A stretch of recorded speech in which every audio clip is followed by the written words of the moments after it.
That's right, it's time for part 3 of my horror collection. We're on to box sets, special editions, and specific collections. I'm going to start off with my Clive Barker stuff. I'm a huge Clive Barker fan. If you all came here from the channel I'm a part of, $10 Slimer, then you know that I love me some Clive Barker. This is the Anchor Bay limited tin version. Anchor Bay, any horror fan knows that back in the day, Anchor Bay was the way to go with horror movies. They released all the best titles in the best formats possible, or in the best transfers possible, or the best features. And this was one of their special editions. I also used to own the Beyond and Evil Dead tins, but they unfortunately were taken.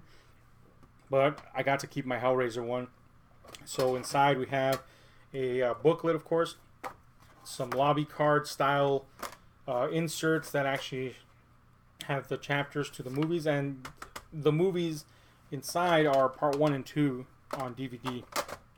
Very cool set. I absolutely love it. I'm glad I got to keep it. It's just one of those prized parts of my collection. So let's go on to the next one, and it's this, also from Anchor Bay, Le Marchand's Configuration edition of the Blu-ray and DVDs of Hellraiser 1 and 2. Inside are the DVDs, and here's the Blu-ray. I rarely open it because, you know, I have other copies of the DVDs. But you would pinch this and pull it up, and it comes apart, and inside are the DVDs. Pretty cool version, man. Admittedly, the quality of it is not as good as you'd think it would be. It's a little cheap feeling, but it's a cool version nonetheless. I'm glad I have it. Pretty neat. Then I have the Arrow Blu-ray releases of part 1 and 2. They're remastered. They do have alternative covers inside with art. Let me see if I can show you the one for part 2 there. Here we go. But I wanted to go for the traditional posters on the outside instead. And you'll notice that the DVDs are missing inside. And it's because Arrow has this annoying thing right here with the clip. There's a slot that opens up directly. It even has like a little shaft right there. That opens up directly into the tray. So literally, if you have a home that has dust floating around, which everyone does, you know, it could just shoot into the disc. I hate that. So I have to take them out, put them in their own case. Anyway, there's part 1 and 2. Love it. Part 1, of course, was Clive Barker's first movie. This was his last movie. He only did 3 that he directed himself. Lord of Illusions, my favorite Clive Barker movie. Boy, Nix is one hell of a villain. Finally got to see Harry D'Amour, Clive Barker's kind of gumshoe character, on screen, played by Scotty Bakula. Famke Janssen is in this. This cover's great. I love it. I love this movie. Next, Nightbreed, the director's cut. I wish I would have had the money to get the big version that still had the theatrical cut in it, as well as the director's cut, but I didn't. Director's cut is, of course, Clive Barker's closest cut to his vision. This movie was notoriously cut by the studio, but here is something closer to it. There is going to be another cut called the Cabal cut, but he's not involved in that, and it's just going to add more footage. So we'll see how that goes. But great movie, even though it has that shitty sequence where there's just a song that you're like, why did you put that in? Candyman, adapted from Clive Barker's The Forbidden, directed by Bernard Rose, produced by Barker. Great movie. One of the great examples of how, you know, nowadays this would be a big deal. People would be like, oh, why did you make that character black? He's white in the first one, and it takes place in a white place. Because it emphasized themes. This showed great progressive thinking in choosing to locate the events of the movie in Chicago, in the projects. It just added a different texture to the story, and it had more meaning to it. A great fucking movie, man. Next, we have Hellraiser Judgment and Hellraiser Bloodline, Hellraiser Inferno, Hellraiser Hellseeker, and Hellraiser Hellworld. A lot of people rag on the direct-to-video sequels. I really like Judgment. I think it's the best of the direct-to-video sequels. It really gets Barker as a writer, and it works with what it got, and it's awesome. Hellseeker and Inferno are really good for what they could do with the money they had. You're just not gonna get part 2 and 1 again, guys. It's not gonna happen. Hellworld's a piece of fucking shit. Bloodline was not direct to video, but I really actually do like Bloodline quite a bit. Midnight Meat Train, great loyal adaptation of the story, starring Bradley Cooper before he got all super famous and shit. And you know what? It's fantastic. It's amazing. Next, we have some DVDs. Candyman Farewell to the Flesh. I do plan on getting Blu-ray of this eventually. It's a good sequel. I just wish they would have continued with the way the original ended, with Helen becoming the new haunting force. But of course, people don't like sequels where, you change things for the better. Hence, everybody bitching and moaning that Michael Myers didn't come back in part 3. Like, get over it, man. Can we just move on from Michael Myers? He's not that great. I'll talk about that later. But anyway, DVD copy of Lord of Illusions. It's just one of my favorite movies, so obviously I had to keep it. And Nightbreed, I kept the DVD because it does have the theatrical cut. So there's that. So that's my Clive Barker movies. And next we're going to show you my Stephen King stuff. Pet Sematary 2. Honestly, of the original 2 Pet Sematary movies, this is the one I love. It's a fucking romp. And it actually kind of got the Wendigo character. And here we have Pet Sematary 1, Dead Zone, Silver Bullet, and Graveyard Shift. And then some TV series. The Stand, Langoliers, and Golden Years. Just a good, cheap way to get all these. For Blu-ray, I only plan on getting The Stand and The Dead Zone whenever that comes out. Maybe Pet Sematary 1 if it's cheap. Whatever. Next up is this gorgeous rendition of Creepshow. 4K scan on the print of the movie. It's fantastic looking. Comes with this booklet, company booklet. Flipping cover, so you get the comic cover, and this great slipcase with fantastic artwork. Honestly, if you're getting this, don't expect great features. The features aren't fantastic. They're okay. The only great feature I would say is the fact that it has commentary, 2 commentary tracks, one of them being from George Romero himself. So, really that's it. You're getting it more for this artwork and the scan, which is gorgeous.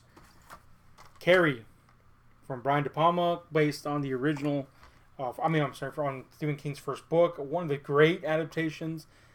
Just an amazing movie.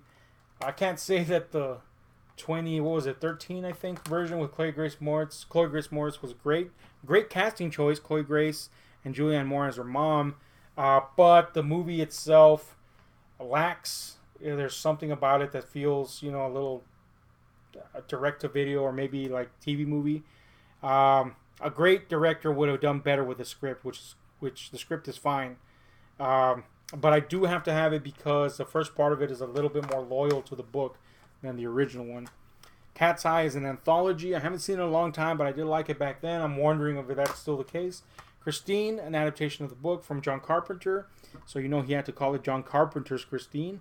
There is a higher quality scan of this, but this will do. It's not a favorite movie of either guy.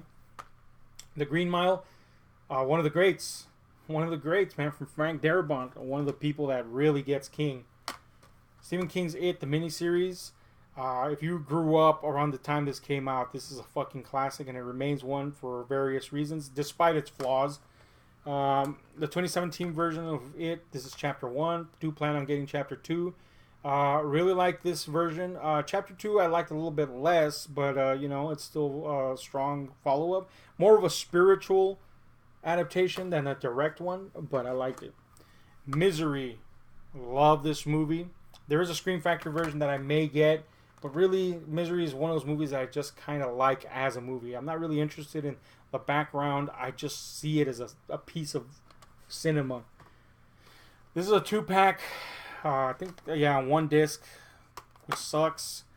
So there's no special features, and unfortunately, it means that you only get one ending to 1408 instead of all the other ones, and you don't get, the alternative no, black and white version of the Mist or any of its features. So I have to get these separately. In the meantime, that'll do. This Salem's Lot there hasn't been a special edition aside from the Steelbook, I guess, but it's the same transfer that is in the Steelbook, and that's a great transfer. It's just an amazing looking movie on Blu-ray. The Shining, bad adaptation of the book, yes. Great movie, yes. In fact, the movie's probably better than the book, to be honest with you. And I love King, though I love the book. Don't get me wrong. I'm not saying I hate the book. I'm just saying we're gonna be honest here. Next, let's go to this. Some box sets now. This is Ilsa, She-Wolf of the SS, or really Ilsa, the 3-disc collector set. We have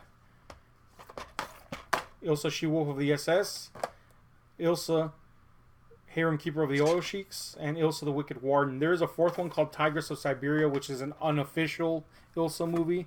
So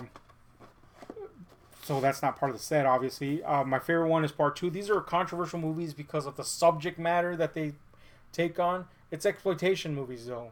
They were kind of controversial because they were exploitation movies. That's what they were going for. Part 2, yeah. Harem Keeper of the Old Sheiks, my favorite. Next is the Tox box, the Toxic Avenger box set.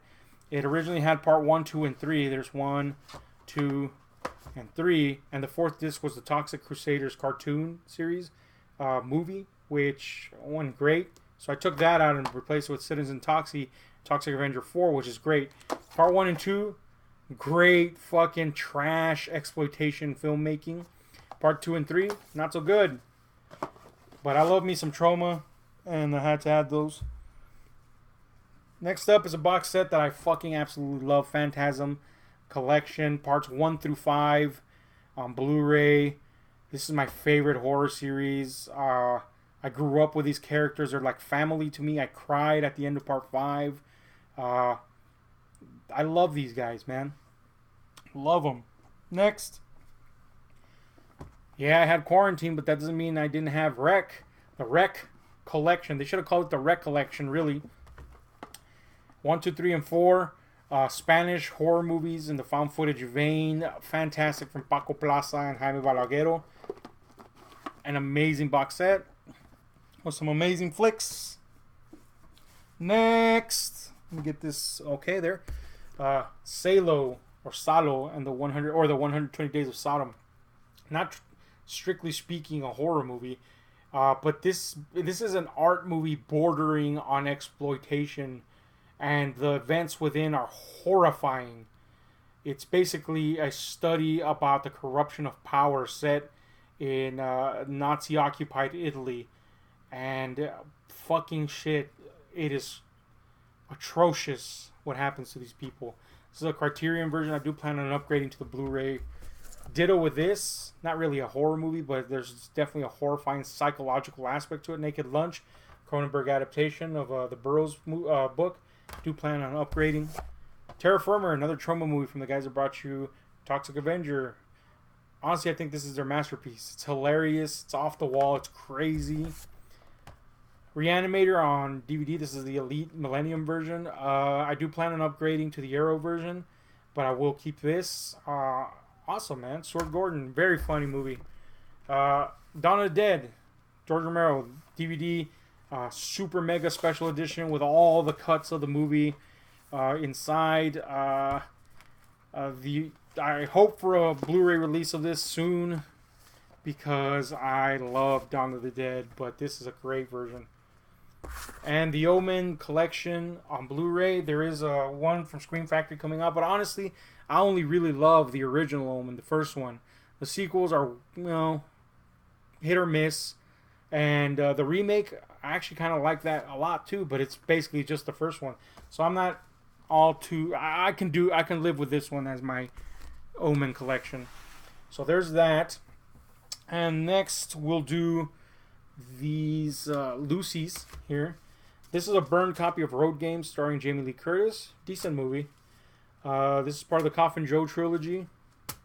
Pretty cool. Big Driver is a movie that I plan on getting on Blu-ray. It's not available on Blu-ray in the States, but it is overseas in a region-free version. It's based on the novella by the same name from Stephen King, and it is surprisingly good. And it was made by, what channel was it? Lifetime. And it shocked me how good it was. Quatermass and the Pit, the series, the British series, one of the classics from Nigel Neal. Wes Craven's Chiller. Anguish. What is this? Memoirs of an Invisible Man from John Carpenter.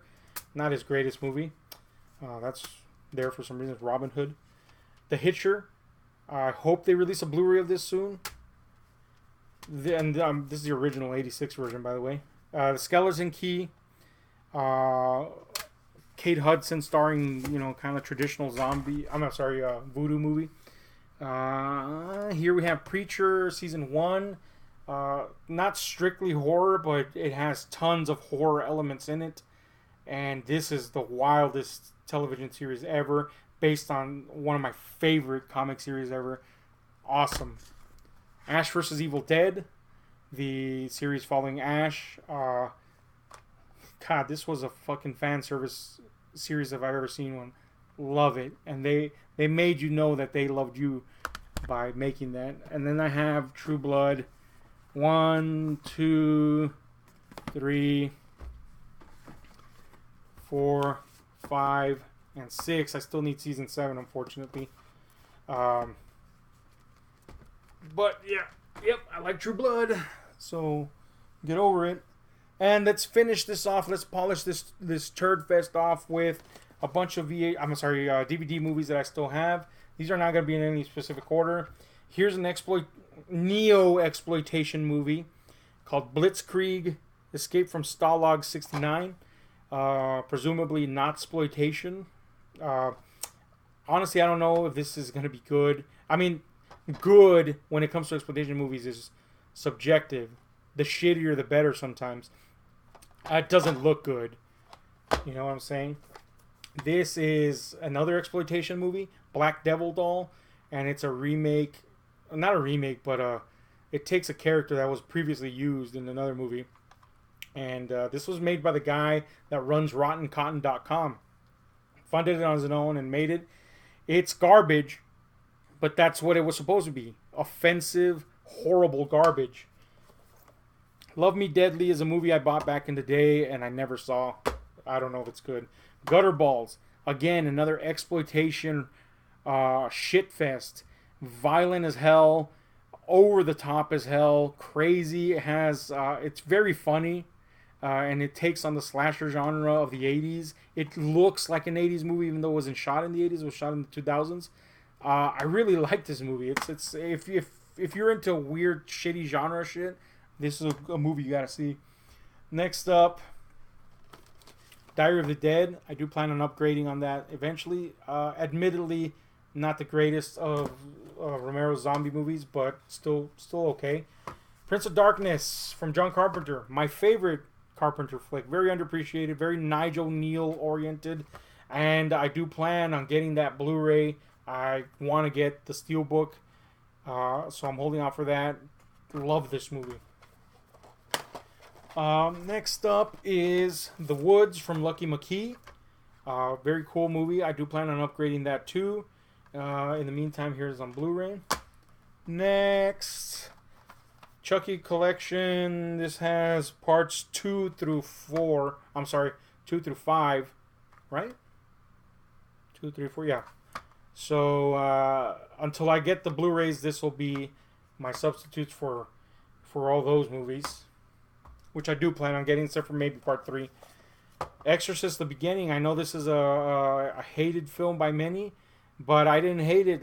Now, is it compared to anything to part 1 or 3 of The Exorcist? Hell no. It's garbage compared to that. But I did kind of enjoy some stuff in that. Next up, Cannibal Holocaust. Another one I plan to upgrade to Blu-ray. One of the most controversial movies of all time. It even says that there. Insanely bloody, crazy. It's a found footage horror film from back in the day, before found footage was even a popular thing. This one is crazy. if you've seen Spawn or if you've seen The Crow, then they owe something to Faust. Not the movie, but the comic, which came before them. And of course, they all own something to Faust, the play. But Faust Love of the Damned is directed by Brian Yuzna. It's an adaptation of the very violent, sickening, and weird comic. It's trash, but it's very enjoyable trash. And it's got Andrew Divoff as the devil, so that's cool. It's not really traditional horror, but it's horrifying, and that's David Lynch's Eraserhead. I do plan on upgrading this too. This is a classic. A classic. Next up, we have Gozu from Takashi Miike. I do plan on getting more Miike stuff, especially Audition on Blu-ray. In the meantime, this is all I have left, unfortunately. Crazy fucking movie. Lynchian in nature, adequately enough. Next, Wolf Creek. I wish this was on Blu-ray in the States, but it's not. So I have to settle with this copy. Great Australian movie. Next, The Convent. Trashy nun. I wouldn't say nunsploitation, but yeah, kind of nun meets demons movie with Adrienne Barbeau as a badass. Love it. Satanico Pandemonium, a Mexican horror movie that is a nun sexploitation flick. Very crazy. Nobody made movies like the Mexicans made movies back in the day. Very weird. Here's a Spanish horror movie from Spain, Time Crimes, which I hope gets a Blu-ray release. Excellent movie. Next, I just ordered a replacement for this on Blu-ray. Splice. Found a cheap one. The Blu-rays are usually super expensive. There's a sci-fi element to this, of course, but it's very Cronenbergian, and the horror, I think, overwhelms the sci-fi. Night of the Living Dead, the Elite version. I do plan on getting a Blu-ray copy eventually, of course. No, I'm in no rush because it's Night of the Living Dead. Does it really need super sharp fucking picture? Not really, but I do want to see a Blu-ray copy eventually. Here's a straight-up modern nunsploitation movie, Sacred Flesh. This is just a straight-up sex movie, to be honest with you. But it's kind of hot. I have a thing for nuns. Sue me. Next, here's I don't have the slipcase, unfortunately, for Poultrygeist from Troma. Exploitation again. Troma, they do it best. Philosophy of a Knife is a strange... you might want to call it exploitation, but it's kind of an art film at the same time. Extremely brutal. Not very fun to watch. But at the time, I was collecting a lot of exploitation stuff. Next, Suicide Club from Japan. I really like this movie, and it has a really weird singer from Japan called Raleigh in it that has some strange-ass scenes in this. Really good movie, underappreciated. Paranormal Activity series 1 through 6. As I said, I like these movies, so that was how I had them at one point. Paranormal Activity 1 on its own. Cannibal Ferox, or Make Them Die Slowly from Umberto Lenzi, a cannibal movie from Italy. Not as good as Cannibal Holocaust, but fun to watch for, the gore, I guess. Amazing Screw-On Head was a one-episode pilot for Mike Mignola, the guy that created a Hellboy series on Sci-Fi, I believe, if I remember correctly. And it never got picked up, unfortunately, but it was, released on DVD as that one episode, and it's pretty fun. This is August Underground Penance. I think it's the third one in the series, or second maybe. This is a strange art project of a series. It was basically a guy that made a bunch of horror effects, and he kept getting students that come in that were obsessed with serial killers, and he found it kind of disgusting that they were obsessed with serial killers, that they didn't get why that was horrifying versus stuff in the horror movies. So he made a series of tapes, found footage style tapes, that were basically about the exploits of serial killers. There's no story to them, there's just serial killers doing their thing and recording it.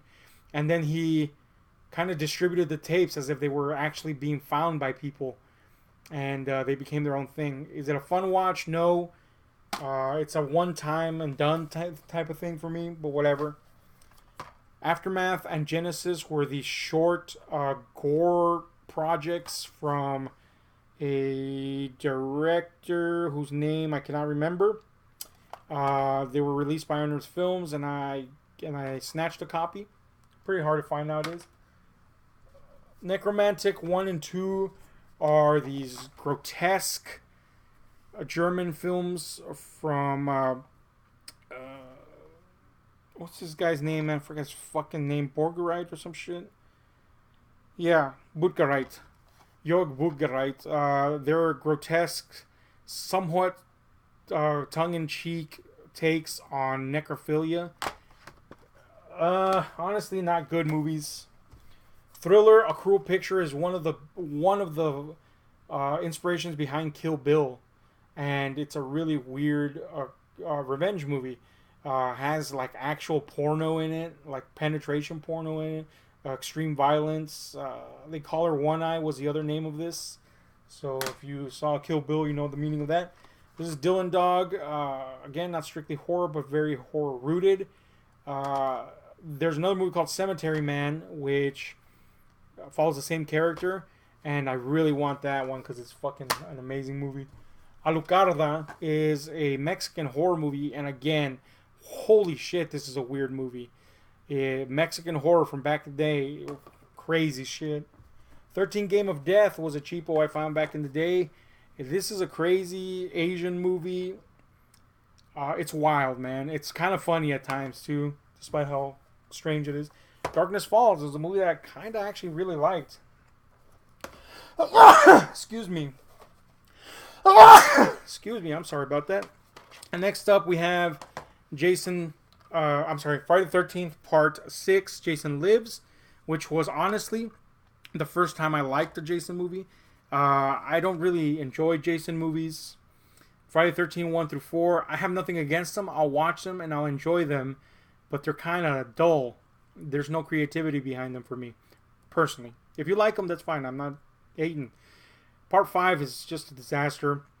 Part 6, though, was very self-aware. It knew what the series was, and it winked its eye at it constantly. And I kind of liked that. Part 7 I also like, but I don't have. And I liked it because it was so strange and out of fucking left field. Part 8 sucks. This is one that everybody hates, but I like. Again, it took a risk with Jason. Did something different. That's what I liked. I also like Jason 10, which I don't have, because it's fucking stupid and weird and crazy. So go figure. Anyway, that's all my horror collection. I hope you like this trip down it. And tell me what you think about it. I do plan on growing it all the more. Maybe even back to its original status of over 1,000 pieces. And in the meantime, tell me what you think. I will be doing more on this channel, talking about individual horror movies and other weird stuff, whatever comes to mind. In the meantime, hit like, share, subscribe, and those notification buttons, because I'm out.